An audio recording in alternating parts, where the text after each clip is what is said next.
Garden Island was the Navy headquarters, shipyards and dock for much of its history.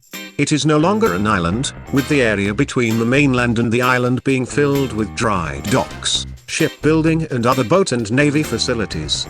However, the only access is still by ferry, since the remaining naval base is on the strip of land between the mainland and the island. Much of the naval buildings still remain. Many historic buildings and installations, but many that were still in use up until 20 or so years ago. There are three main areas on the island.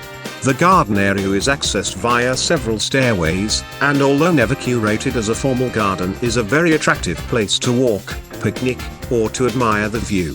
You can climb to the top of the old signal station, and find the only place in Sydney you can take a photo with the Botanical Gardens, the Opera House, and the Harbour Bridge all in frame. You can see the location of the original 1770 gardens that gave the island its name, as Sydney's first produce was grown in these thin, exposed soils. There are picnic tables, grassy spots for picnic blankets, and even few electric BBQs available. The waterfront area, you can walk from the ferry wharf along the water for around 400 meters. You can see the bow of the Harbour's Parramatta, and several other memorials and monuments scattered around by the water's edge.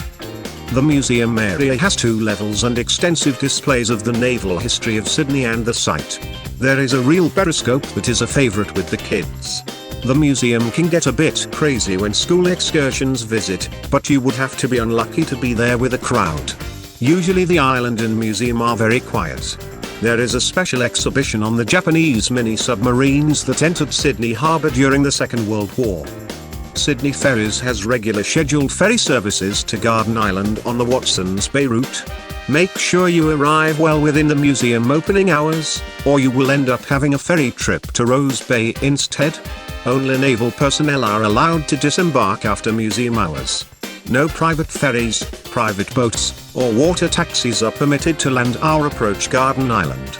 There is no admission fee to the island. Thanks for watching this episode of VideoVoyage.TV.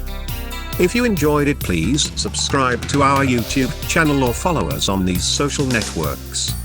If this stuff was valuable for you, please help others finding it by sharing it on your social networks. Thanks again and see you next time.